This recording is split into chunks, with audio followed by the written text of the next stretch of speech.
Bien, bienvenidos de nuevo a la casa del Señor, hermanos. Qué bueno es encontrarnos en la casa del Señor, estar aquí para adorar a nuestro Salvador. Les invito a que abran su Biblia, por favor, Efesios 4, 7 a 10. Efesios 4, 7 a 10.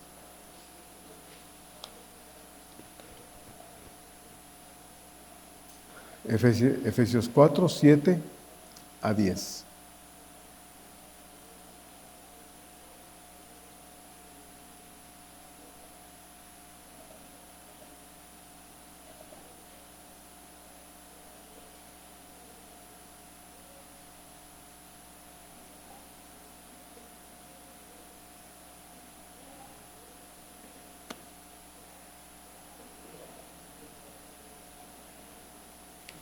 Efesios 4, 7 a 10. Voy a leer el texto desde el verso 1 y en el verso 7 me acompaña usted leyendo hasta el verso 10. 7 a 10 juntos. Yo empiezo desde el verso 1. Dice así la palabra de Dios.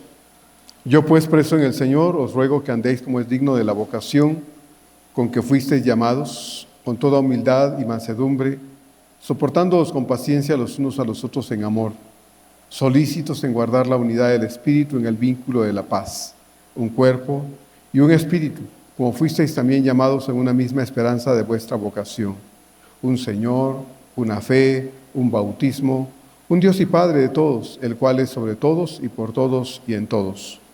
Pero a cada uno de nosotros fue dada la gracia conforme a la medida del don de Cristo, por lo cual dice, subiendo a lo alto, llevó cautiva la cautividad y dio dones a los hombres. Y eso de que subió, ¿qué es? Sino que también había descendido primero a las partes más bajas de la tierra. El que descendió es el mismo que también subió por encima de todos los cielos para llenarlo todo. Amén. Como ya sabemos, la Iglesia de Cristo está llamada a vivir una unidad profunda, verdadera y responsable, procurando con todo nuestro corazón cuidar esa unidad y defenderla, porque por principio no es nuestra, sino del Espíritu Santo, y por tal razón hemos de protegerla de quien sea y de lo que sea. Pero también es bueno recordar que esa unidad espiritual no solo permite la diversidad de quienes la conformamos, sino que también provee el ambiente adecuado para la manifestación y el desarrollo de nuestros dones espirituales, que son un regalo de Dios para cada creyente verdadero. El tema, hermanos, hoy va a cambiar. El tema es la unidad de la iglesia y los dones espirituales. La unidad de la iglesia y los dones espirituales. Hemos estado, al examinar el texto de Efesios 4, hermanos, viendo con sumo cuidado, pero también con mucha insistencia, que Dios en su infinita sabiduría y en su soberana voluntad ha querido conformar su iglesia con todos, y cada uno de los que hemos sido salvados por el poder de Dios y el sacrificio de su Hijo Jesús en la cruz del Calvario, no importando ninguna cuestión personal de cualquier índole. La iglesia de Cristo es una sola, como vimos hace 8 días, en todo el mundo, pero conformada por cada iglesia local en cada lugar donde están. Y Cristo ha querido que así sea, ya que por medio del Espíritu Santo fuimos integrados a la iglesia cristiana, fuimos integrados al cuerpo de Cristo Jesús por el bautismo del Espíritu Santo.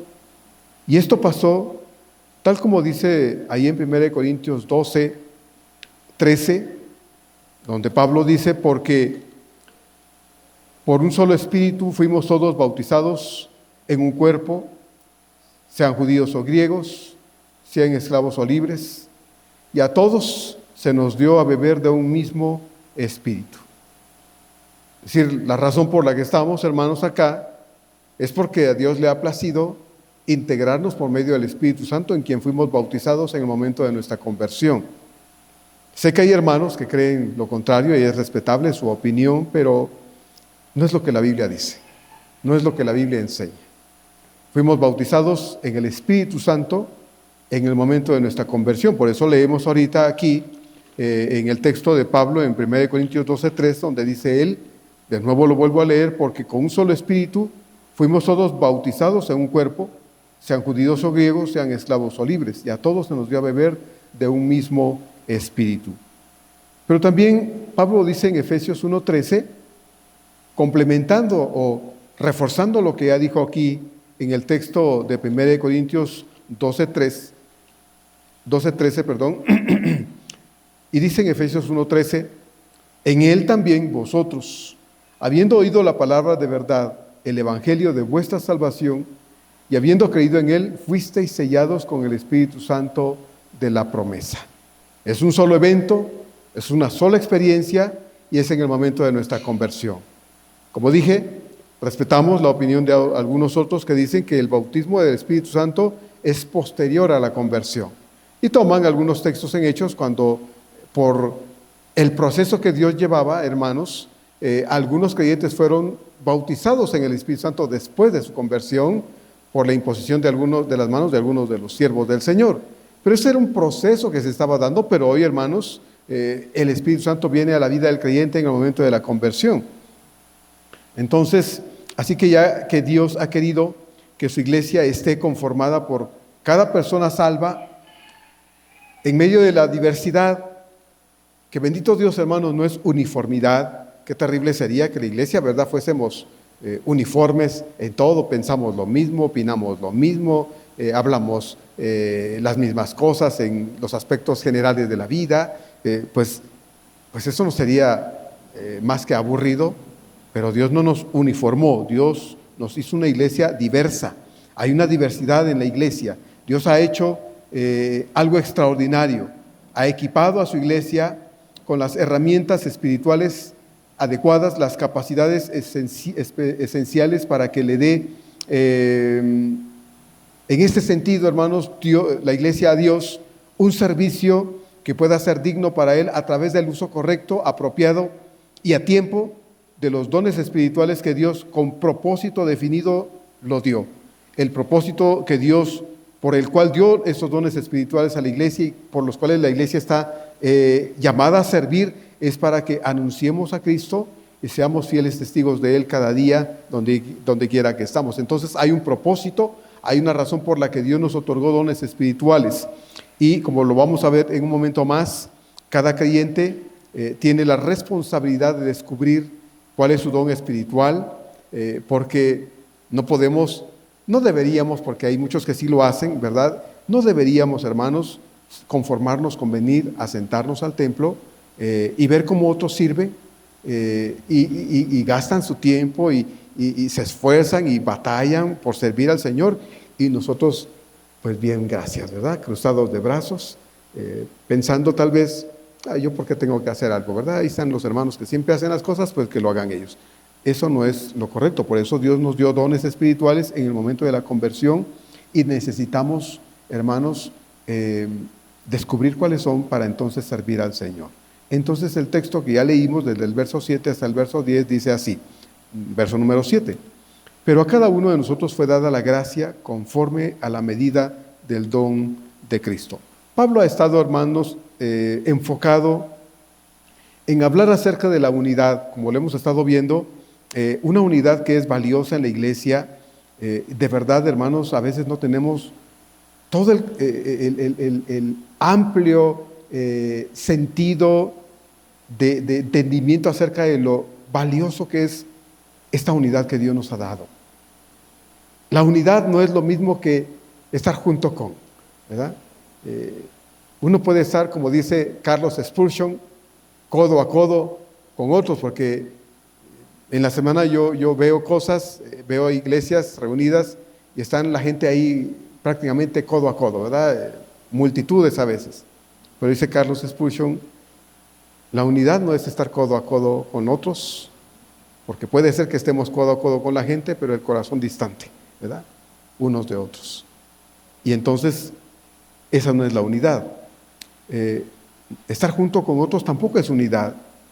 Constantemente en la semana podemos estar en diversos lugares, Tal vez usted tuvo que ir a hacer un trámite a algún lugar y está haciendo fila, y está junto con otras personas haciendo fila ahí, pero eso no es unidad. Vamos en el transporte público, ¿verdad? Quienes no tenemos un vehículo, bueno, tenemos que usar el transporte público, vamos ahí todos apretados entre la gente, vamos junto con un montón de personas desconocidas, pero no estamos unidos con ellos, ¿verdad? No hay unidad.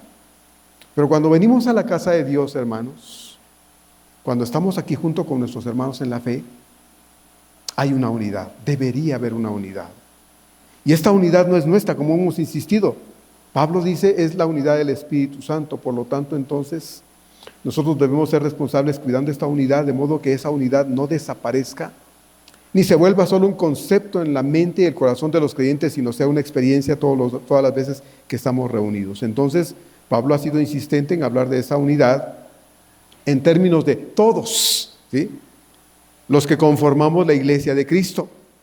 Ahora va a tratar el tema de los dones espirituales otorgados a cada uno de los creyentes que conformamos la iglesia en su totalidad. A mí me emociona saber que Dios no nos ha dejado de brazos cruzados para servirle. Nos ha dotado de capacidades espirituales para ser útiles en la obra de Dios. Y bueno, cabría la pregunta aquí, ¿verdad? ¿Usted sabe cuáles son sus dones espirituales, ¿verdad? ¿Sabe qué es lo que Dios le dio para servirle? Porque puede que estemos tratando de usar un martillo para trabajar cuando Dios no nos dio un martillo, sino nos dio una sartén, por decir las cosas de esa manera, ¿verdad? Puede que nos haya dado dones espirituales que no estamos usando y estamos batallando con ciertas cosas cuando la verdad es que no entendemos qué es esto y tampoco sabemos de qué se trata. Entonces, Dios nos ha dado entonces dones a cada uno para que podamos ser útiles en la obra del Señor. Pablo inicia diciendo que a cada uno de nosotros, es lo que dice ahí en el verso número 7, a cada uno de nosotros. En función del otorgamiento de los dones espirituales, es correcto y necesario decir, hermanos, que Dios en su soberana voluntad decidió, Él lo decidió, que todo creyente verdadero sea dotado de los medios espirituales necesarios para ser útiles en su obra. Y esto, hermanos, sin excepción alguna. No hizo Dios ninguna excepción en el momento de otorgar dones espirituales. No hay un solo creyente que pueda decir, es que a mí, como Dios no me quiere tanto como quiere a fulano o a mengano, a mí no me dio dones espirituales. Si yo hubiese sido fulano, me hubiera dado. No, hermanos, mire, no hay necesidad de pensar equivocadamente de esta manera, porque Dios, a cada hijo suyo, a cada persona que se ha vuelto a Él de todo corazón y sinceramente le ha recibido en su corazón, ha llegado al corazón de esa persona por medio del Espíritu Santo, y con la llegada del Espíritu Santo también otorgó esas herramientas espirituales. También nos las dio. A veces por no hacer un esfuerzo, por no querer hacer un esfuerzo, a veces porque no me han dicho que tenga que ver cómo le hago para saber cuáles son mis dones espirituales, no descubro cuáles son. Y entonces puede que pasen los años, y no puedo utilizar lo que Dios me dio y permanezco inmóvil, ¿verdad? Sin servir en la obra de Dios porque pues no me han dicho nada al respecto. Bueno, hemos insistido en ello y en la escuela dominical no hace mucho se acabó un curso acerca de los dones espirituales.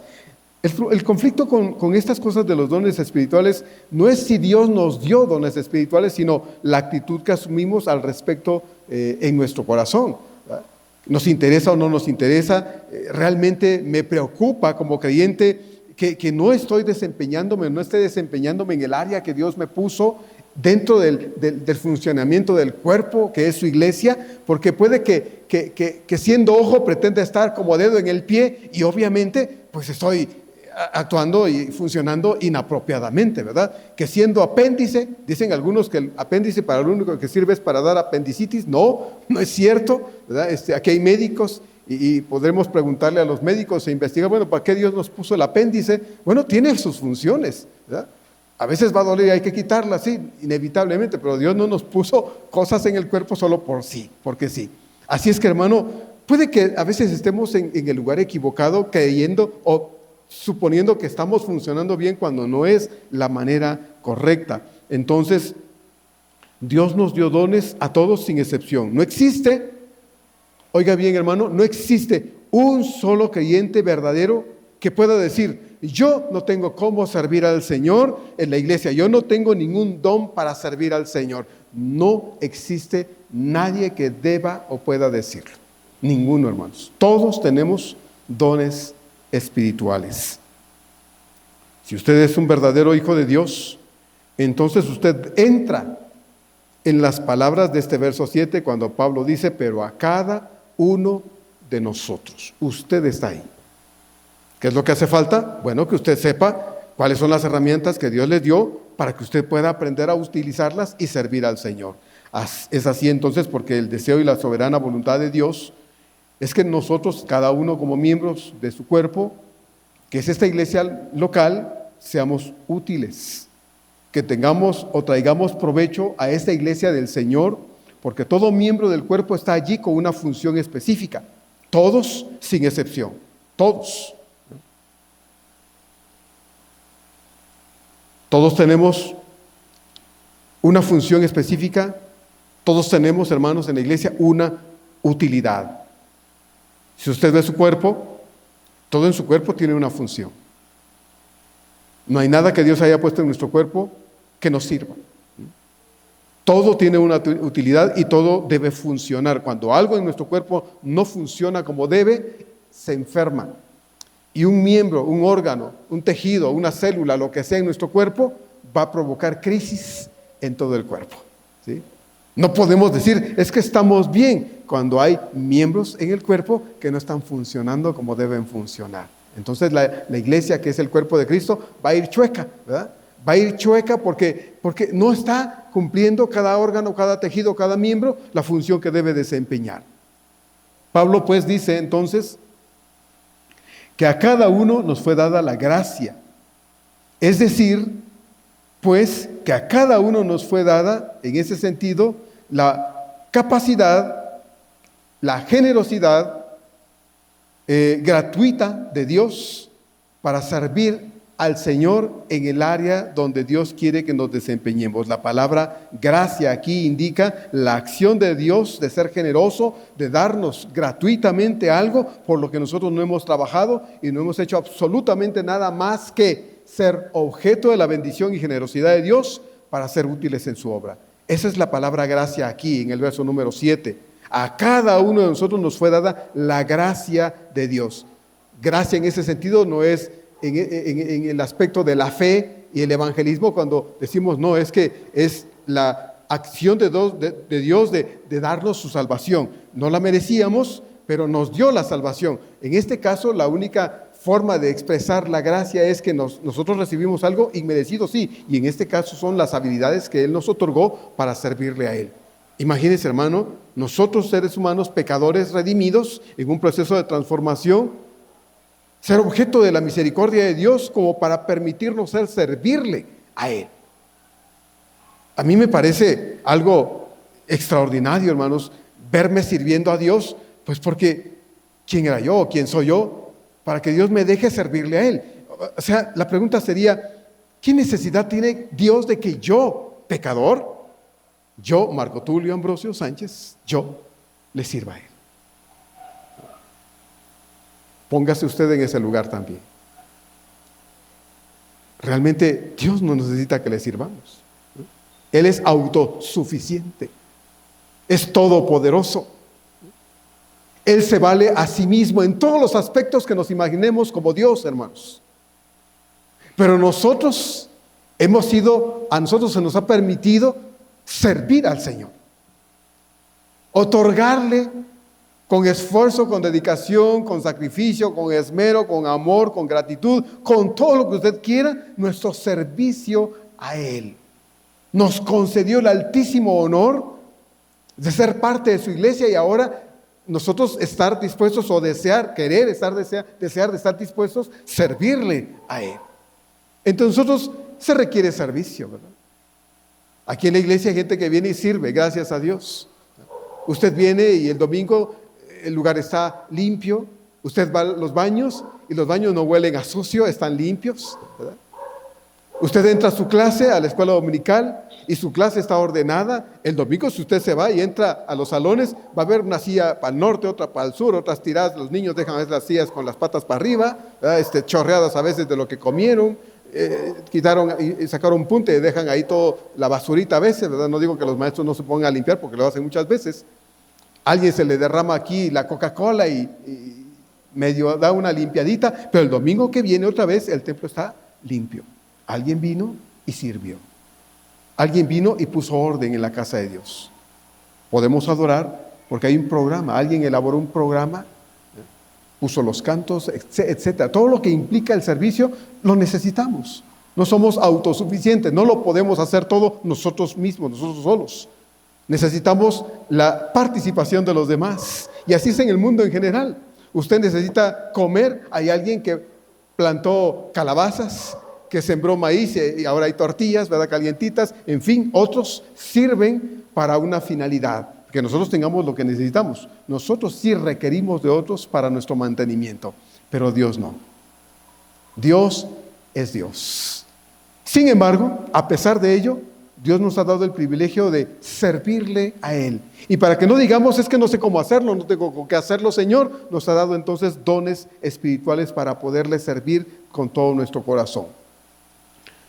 Pablo dice pues que a cada uno nos fue dada esta gracia, y la palabra gracia entonces indica aquí la acción de Dios en su generosidad, en su gratuidad, porque ninguno de nosotros nos quedemos en lo absoluto sin servir y sin tener las capacidades, las herramientas necesarias para poder servirle a Él.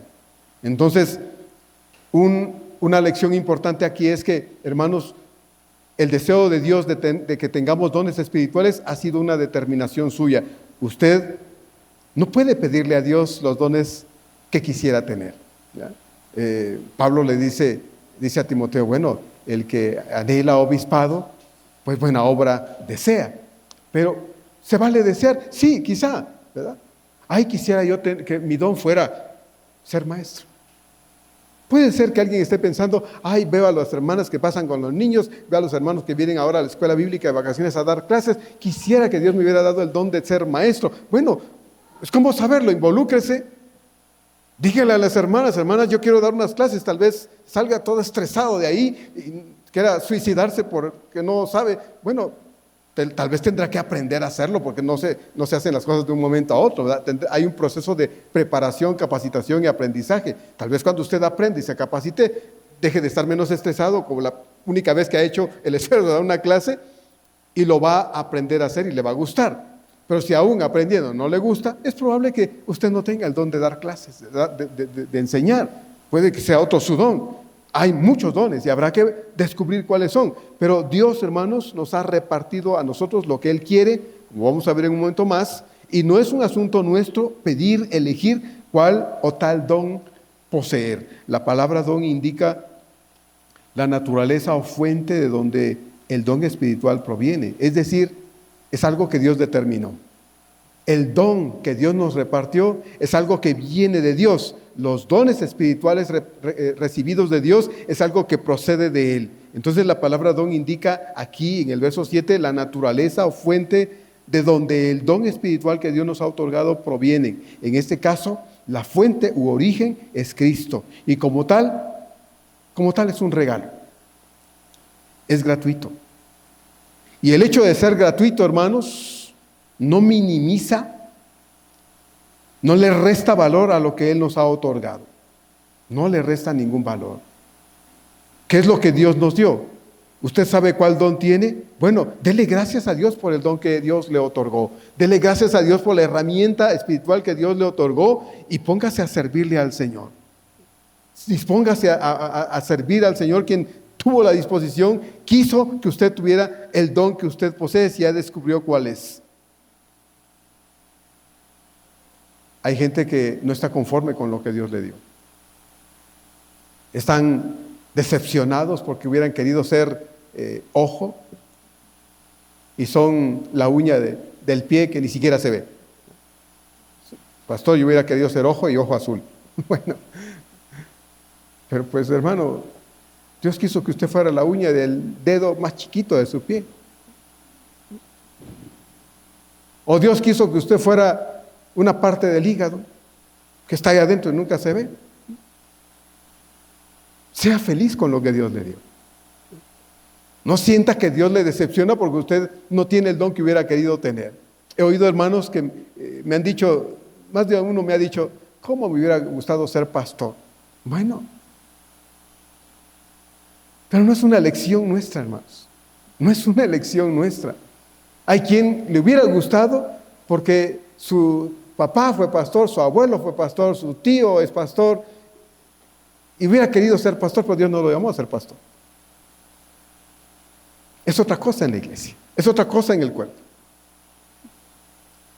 Entonces, Dios decide lo que cada uno deba hacer. Entonces, lo que Dios nos dio como regalo, hermanos, no lo minimicemos, no le quitemos el valor, porque sería terrible vivir enojados, estar frustrados y aún en contra de la voluntad de Dios, porque no soy lo que hubiera querido ser en el cuerpo del Señor. Es como cuando uno recibe un regalo.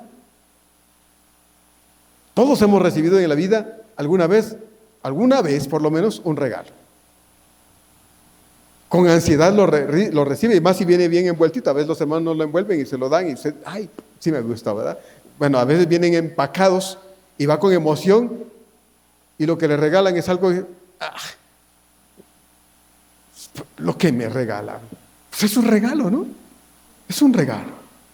Tal vez no nos gustó el regalo. Tal vez no es algo afín con nosotros o para nosotros, pero es un regalo, ¿sí? Y hay personas que dicen, y agarran y lo botan por allá. Lo botan. No valoran lo que alguien esforzadamente les comparte, ¿verdad? No lo valoran. Hermanos, no hagamos lo mismo con los dones espirituales. Tal vez no es lo que hubiera querido tener o lo que hubiera querido ser en el cuerpo, pero es lo que Dios determinó, y Dios, hermanos, no se equivoca. Dios no se equivoca. Dios siempre tiene la razón. Por eso Pablo dice, conforme a la medida del don de Cristo, es decir, conforme Dios quiso que usted tuviera. La fuente es Dios. El origen de lo que usted y yo tenemos es Dios. Verso número 8, dice Pablo entonces, por lo cual dice, subiendo a lo alto llevó cautiva la cautividad y dio dones a los hombres. Pablo regularmente utiliza la misma escritura para respaldar las enseñanzas que da. Y en este caso toma un texto del Antiguo Testamento y hace una aplicación, en este caso, a Cristo. El Salmo 68 es un salmo de David. Acababa de hacerle guerra a los jebuseos y acababa de vencer a los jebuseos. Y ahora David regresa a su ciudad con la victoria en su corazón, en sus manos. Y junto con David van todos los despojos encontrados en la ciudad de Jebús. ¿Qué encontró David ahí? Tesoros, cosas valiosas, y se las llevó con él a su ciudad. ¿Qué más va con David? Todos aquellos que él tomó como rehenes, ¿verdad?, como sus enemigos ahora derrotados, los lleva, y David va a entrar a su ciudad en su caballo, victorioso, y tras de él van todos sus enemigos derrotados. Ellos van con la cabeza abajo, avergonzados, porque son exhibidos como los enemigos derrotados del rey David. Bueno, Pablo toma este texto del Salmo 68, un salmo de David, y lo aplica a Cristo. Y Pablo dice, por lo cual, subiendo a lo alto, llevó cautiva la cautividad y dio dones a los hombres. De igual manera, Cristo llegó en su ascensión, después de haber triunfado en la cruz, después de haber muerto en la cruz, ser sepultado y salir victorioso al tercer día, y demostrar que su muerte no había sido en vano, sino que ahora, respaldado por la resurrección obrada, podía llegar a la presencia del Padre Celestial y decir, Padre, he triunfado.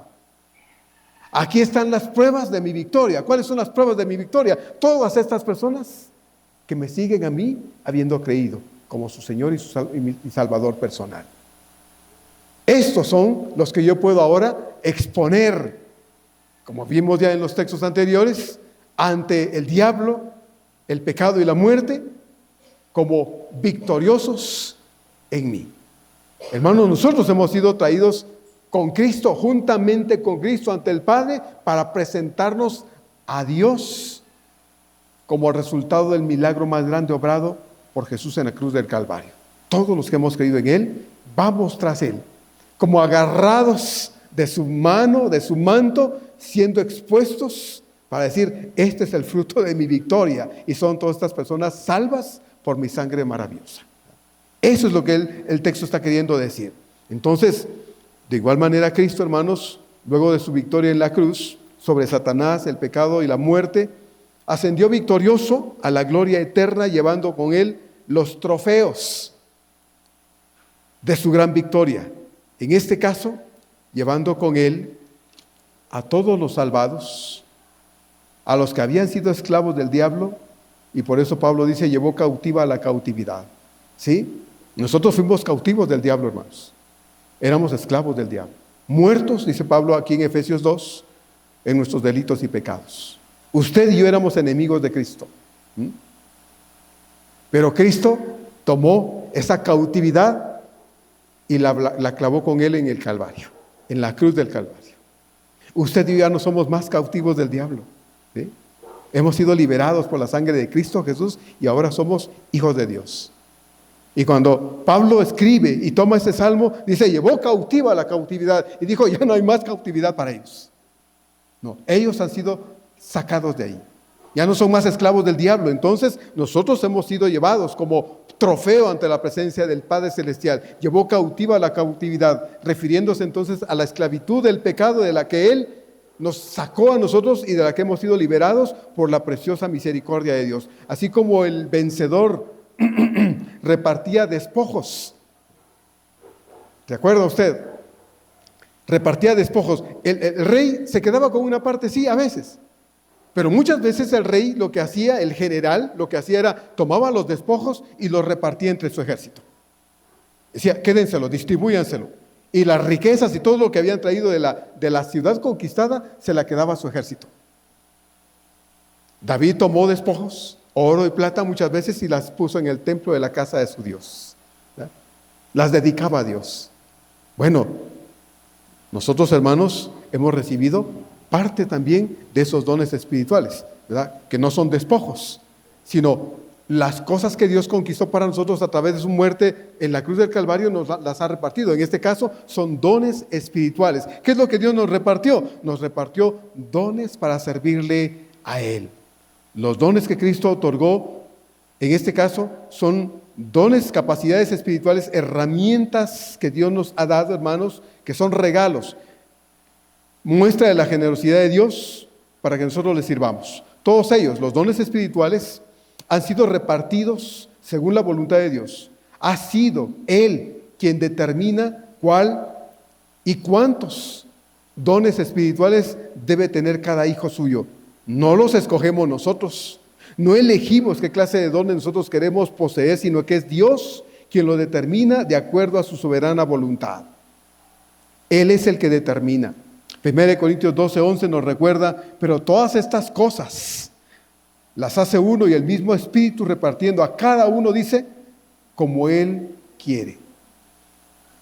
Podemos orar deseando que Dios nos hubiera dado tal o cual don. ¿Es posible hacerlo? Sí. No ofendemos a Dios orando y diciéndole, si es que no sabemos cuáles dones tenemos, Señor, ¿cómo me gustaría que tú me hubieras puesto en mí tal o cual don? ¿Es posible hacerlo? Sí. No ofendemos a Dios con eso. Pero será en el transcurso de un esfuerzo personal dedicado y responsable de descubrir cuál don poseemos, saber si lo que le pedimos a Dios es el don que Él nos ha querido otorgar, ¿verdad? Pero eso no lo decidimos nosotros, Dios lo decide. Entonces, hermanos, Dios ha querido que nosotros tengamos dones espirituales y eso es lo que Él ha conquistado para nosotros al morir en la cruz del Calvario. Verso número 9, Pablo dice entonces, y eso de que subió, ¿qué es? Sino que también había descendido primero a las partes más bajas de la tierra. Aludiendo al texto del Salmo 68, Pablo establece que en el caso de Cristo, Él sí había descendido del cielo Pero es el único caso de alguien que bajó del cielo y después volvió a estar en el cielo. Es el único caso, hermanos. Pablo dice, ¿y eso de que subió? ¿Qué es? Sino que también primero había descendido a las partes más bajas de la tierra. Elías, por ejemplo, usted conoce la historia bíblica, ahí en 2 de Reyes capítulo 2. Elías, dice la Escritura, que fue llevado vivo al cielo. Pero Elías no bajó del cielo. Elías nació de sus padres en este mundo. Y por voluntad de Dios, él decidió llevárselo vivo. Un carro de fuego se lo llevó. Eliseo se quedó viendo cómo se iba y fue llevado, ¿verdad?, al cielo sin ver muerte. Enoc, Génesis capítulo 5. Dice la Escritura que Enoc caminó con Dios. ¿Y qué pasó después? Que Dios se lo llevó. Pero Enoc no bajó del cielo y después se fue otra vez. No, Enoc se fue al cielo, pero primero había nacido acá. Y la experiencia de Enoc, tanto como la de Elías, fue que fueron llevados sin ver muerte. Por lo menos son los únicos casos que hay en la Escritura. Pero el único caso que la Escritura muestra que es el que vino del cielo como regalo de Dios y se fue al cielo habiendo hecho la obra más grande de todas, que fue la salvación del ser humano, es Cristo Jesús. Quiero aclarar que Pablo no está mencionando aquí en este verso 9, hermanos, por lo tanto, como muchas veces se interpreta el texto de que Jesús bajó a predicarle a los espíritus encarcelados, a los demonios en el infierno. En realidad no es así. He oído a hermanos que interpretan el texto del verso número 9 diciendo que cuando dice Pablo que él primero descendió a las partes más bajas de la tierra, es que fue al infierno y ahí predicó al diablo, a los demonios, declarando la victoria en la cruz del Calvario. Pero bueno, en realidad, hermanos, no hay ningún texto en la Escritura que diga que eso haya pasado, de ninguna manera. No. Cuando él murió en la cruz del Calvario, vivió una experiencia que, como hemos dicho en tiempos de Semana Santa, hermanos, fue única en la persona de Cristo Jesús. La Biblia dice en Romanos 3 que nosotros estamos separados de Dios, que cuando no hemos conocido a Cristo estamos enemistados con Él. Juan capítulo 6, que la ira de Dios está sobre nosotros si Cristo no está en nuestro corazón. Pero eso cambió, como ya lo vimos, ¿verdad? Llevó cautiva la cautividad. Dios nos liberó de esa esclavitud del diablo por medio de su muerte en la cruz, y habiendo nosotros oído el mensaje de salvación, entendido el mensaje de salvación y habiendo creído en él. Efesios 1, 13 y 14. Ahora usted y yo somos libres del pecado.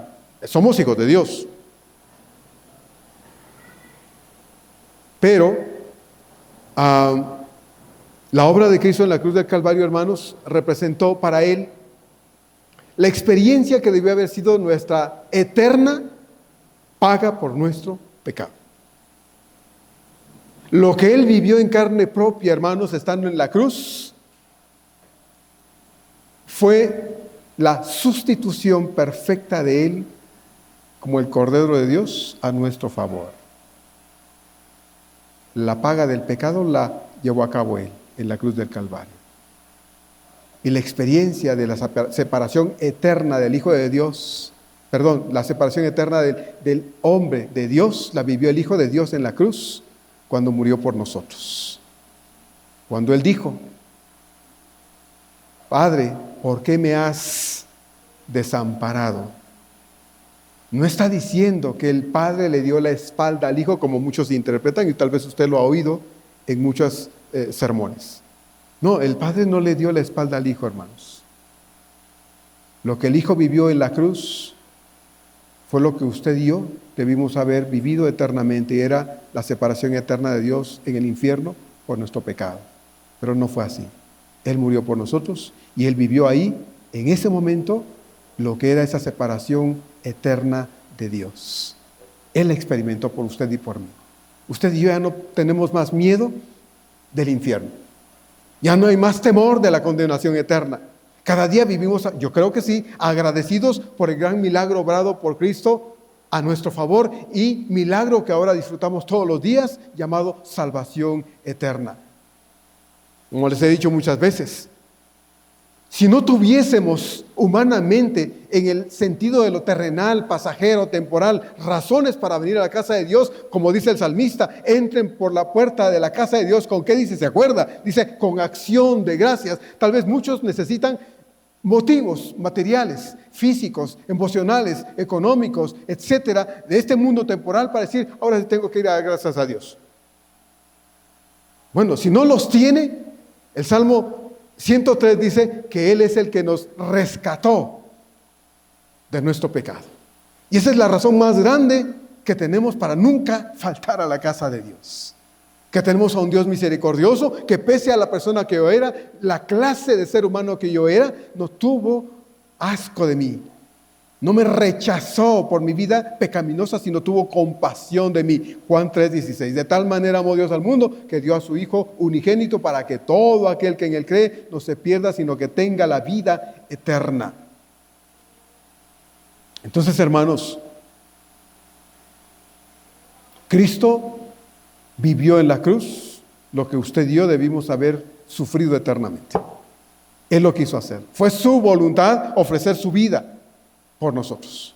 Él decidió venir de la patria celestial donde estaba bien y no tenía por qué venir a sufrir este mundo de pecado y de tanta cochinada para dar su vida por nosotros, ninguno de nosotros. Pero lo quiso hacer. Lo quiso hacer. Por eso Pablo dice entonces, ¿qué es esto? De que subió, ¿no es que también primero descendió a las partes más bajas de la tierra? Bueno, quiero leerles por lo menos algunas traducciones o versiones distintas de la versión 60, cómo lo traducen otras versiones para que usted tenga un poco más claro lo que dice el verso número 9. La versión Dios habla hoy dice así, traduce así este verso 9. ¿Y qué quiere decir eso de que subió?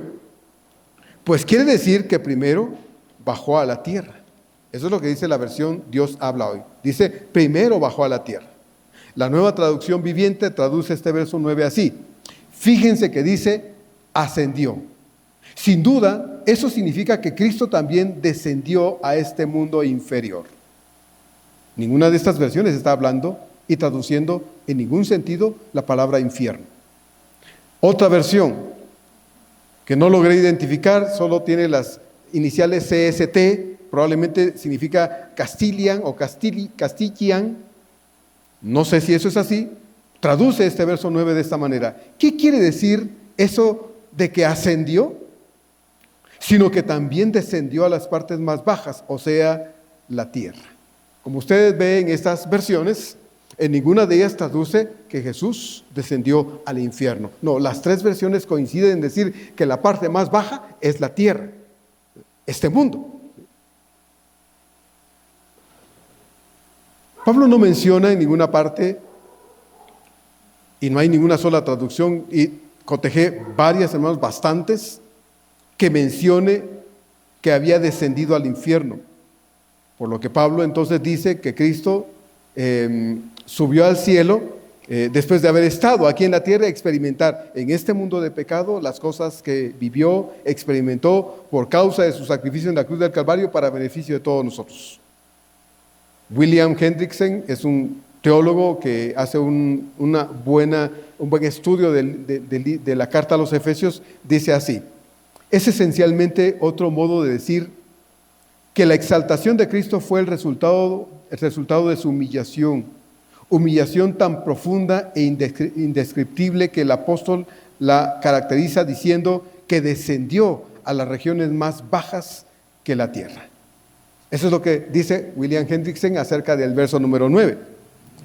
Pablo mismo al respecto, hablando acerca de la humillación que representa o que representó en su momento el hecho de que el Señor, hermanos, como dije ya, dejara su lado al lado del Padre, su lugar al lado del Padre y viniera a este mundo.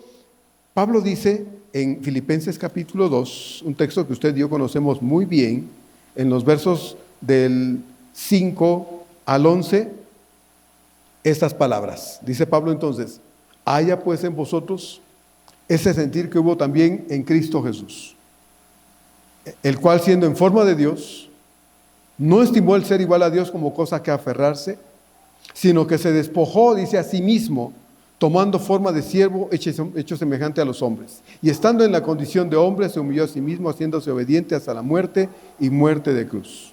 Por lo cual Dios también le exaltó hasta lo sumo y le dio un nombre que es sobre todo nombre, para que en el nombre de Jesús se doble toda rodilla de los que están en los cielos y en la tierra y debajo de la tierra, y toda lengua confiese que Jesucristo es el Señor, para gloria de Dios el Padre.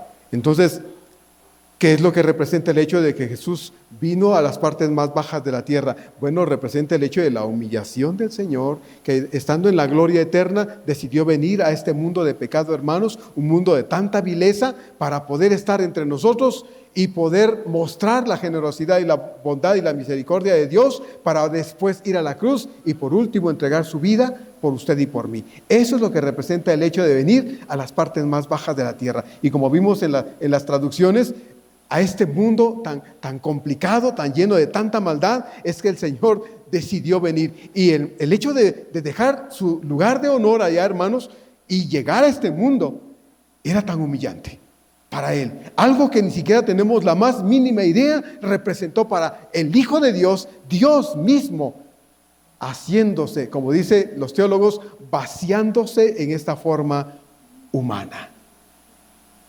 ¿No le parece a usted, hermano, que eso es demasiado humillarse? Yo creo que sí. Hay gente que es tan orgullosa y dice, yo a esa gente no le dirijo la palabra. Yo no. Se creen mucha cosa para a veces dirigirle la palabra a otros. Qué cosa tan fea, ¿no? No, yo no me humillo así. Pero Dios sí se humilló. Él sí se humilló. Él dejó su gloria para que usted y yo tuviésemos la oportunidad de conocerlo y experimentar el perdón maravilloso de Dios a través de Cristo Jesús. Lo que Pablo está diciendo es que al venir aquí a este mundo vil, fue para el Señor, de acuerdo a lo que vimos ahorita en Filipenses 2, fue para el Señor una inimaginable humillación. Inimaginable humillación, hermanos, de verdad. El Dios eterno tuvo que dejar su gloria, su trono majestuoso, para venir a este mundo a dar su vida por cada uno de nosotros. Y allí en esa miserable cruz, clavado por nuestro pecado, sufrir lo que a usted y a mí nos tocaba que sufrir. Y no solo sufrir un rato, eternamente. Por eso Mateo 27:46 registra estas impactantes palabras del Señor que hace un momento mencioné. Ahí clavado en la cruz, en Mateo 27:46, Él dijo, dice Mateo, cerca de la hora novena, Jesús clamó a gran voz diciendo, Elí, Elí, lama sabactani, esto es, Dios mío, ¿por qué me has desamparado? Ay, hermanos, si tan solo tuviésemos conciencia de lo que esa sustitución perfecta, preciosa, llena de tanta misericordia significa para nosotros. Si tan solo tuviésemos conciencia de ello, no tendríamos empacho en sacrificar lo que fuera para caminar con el Señor dignamente, para honrar al Señor con todo el corazón, para esforzarnos para Él, no importando lo que ese esfuerzo representara. Si tan solo entendiéramos lo que eso significó para Él. Pero el beneficio lo disfrutamos ahora. El beneficio lo disfrutamos porque cuando nos muramos nos vamos con Él. Tenemos paz con Dios. Un Espíritu de Dios que vive en nuestro corazón y nos ayuda a vivir la vida en el poder que Él da, una vida pues digna para el Señor, si así lo queremos. Todos esos beneficios son los que tenemos, pero Él pagó el precio, hermanos. ¿Por qué me has desamparado? Él sintió, vivió, experimentó en carne propia lo que era, como dice William Hendrickson más adelante en su comentario, lo que era el infierno en Él. Usted y yo no. Eso nunca lo vamos a vivir, bendito sea Dios, hermanos. Nunca lo vamos a vivir, pero Él lo vivió y lo experimentó por usted y por mí. ¿No cree que Él merece, hermanos, que lo amemos bien? ¿No merece que nos esforcemos para Él mejor? Yo creo que sí. Respondo y contesto, perdón, pero eso es lo que yo creo. Es lo que a mí me parece. Él sufrió, Él murió nuestra muerte.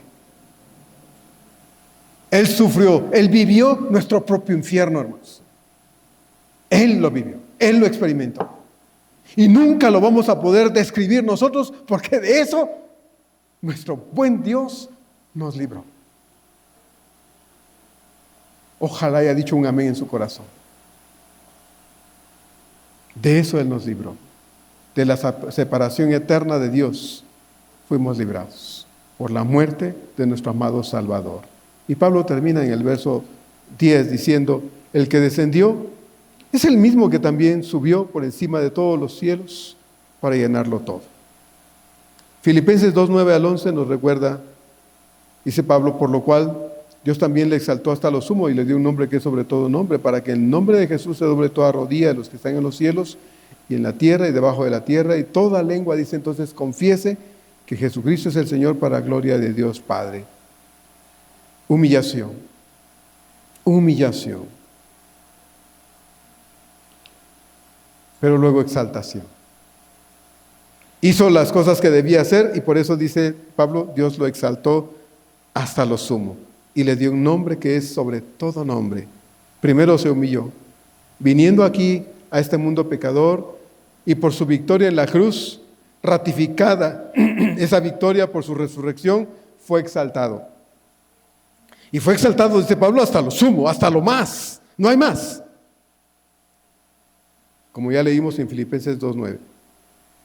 Por su victoria en la cruz sobre el diablo, el pecado y la muerte, el Señor trajo grandes bendiciones sobre su iglesia, hermanos, derramó dones sobre su iglesia. Así es que, como le dije hace un momento, si no es lo que yo hubiera querido que Dios me diera, es lo que Dios quiso que yo tuviera. Dios no nos va a dar lo que no nos sirve, hermanos. Dios no nos puso en el cuerpo donde no íbamos a funcionar. Dios nos puso en el cuerpo para que seamos funcionales ahí. En la parte donde Dios nos colocó, ahí debemos darle gracias a Dios y procurar servir al Señor con todo nuestro corazón. Ahora Cristo ha conferido dones a su iglesia. Y por el buen desempeño de esos dones a través de cada miembro de la iglesia, dice este verso 10, todo el universo es bendecido. Así dice el verso 10. Para llenarlo todo. Para llenarlo todo. Los cielos y todo. Se llena con la bendición del impacto que produce por todos lados, hermanos, el que la iglesia sea una iglesia funcional, una iglesia servidora, una iglesia trabajadora. Para eso es que Dios nos dio los dones. Cuando la iglesia es capaz de cumplir con el propósito que le fue encomendado y es proclamar a Cristo cada día, entonces la iglesia está haciendo el beneficio de bendición al mundo, tal como fue desde un principio, hermanos, cuando Dios lo quiso por medio de Israel. Cuando Dios llamó a Abraham, ahí en Génesis 12, 2 y 3 le dijo estas palabras: y haré de ti una nación grande, y te bendeciré y engrandeceré tu nombre, y serás bendición. Bendeciré a los que te bendijeren y a los que te maldijeren, maldeciré. Y serán benditas en ti, dice el Señor a Abraham, todas las familias de la tierra.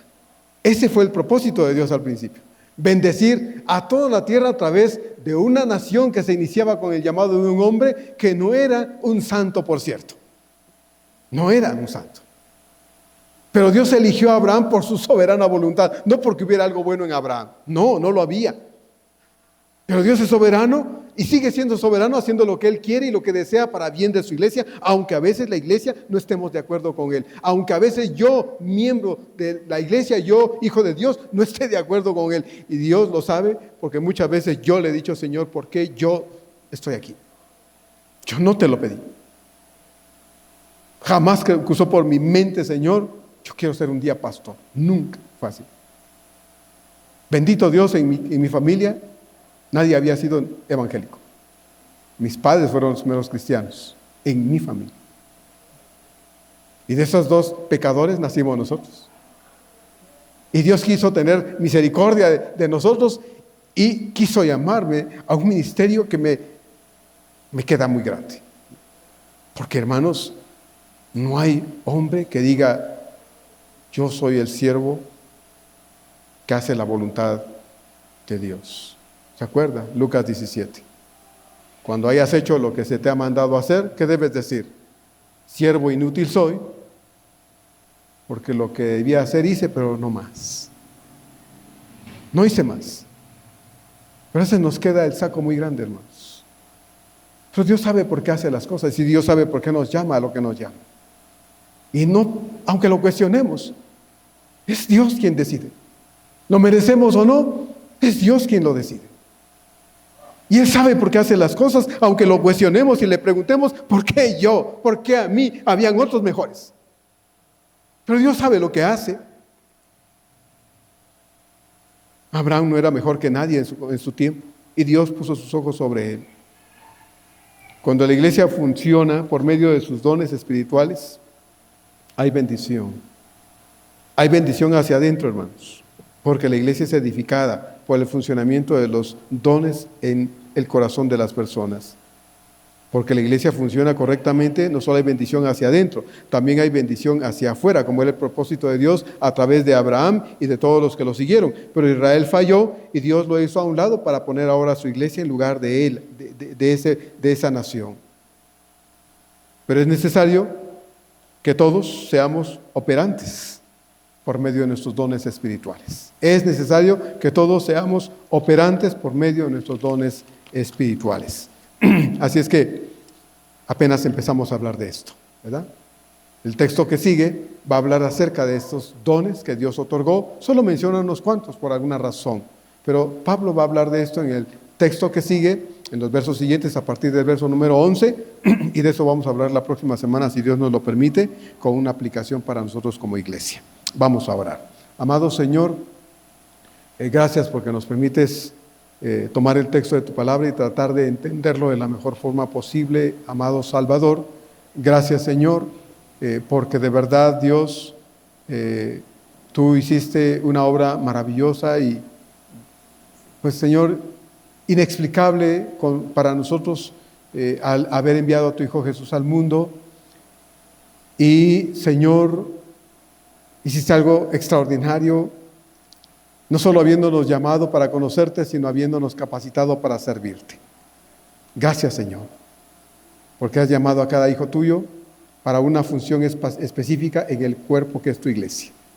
Ayúdanos, Señor, a desear, anhelar, con todo el corazón, encontrar cuál es esa función a la que me llamaste en el cuerpo, para que podamos ser funcionales entonces, para que podamos operar en esa área donde nos pusiste, Señor, y podamos traer bendición a tu iglesia y traer bendición al mundo también. Te lo pedimos, Señor, enséñanos tú y despierta en nuestro corazón el deseo por querer saber de qué dones nos has capacitado, Señor, con qué dones nos has capacitado para servirte en esta iglesia local. Gracias, Señor, en el nombre de Jesús lo pedimos. Amén. Amén.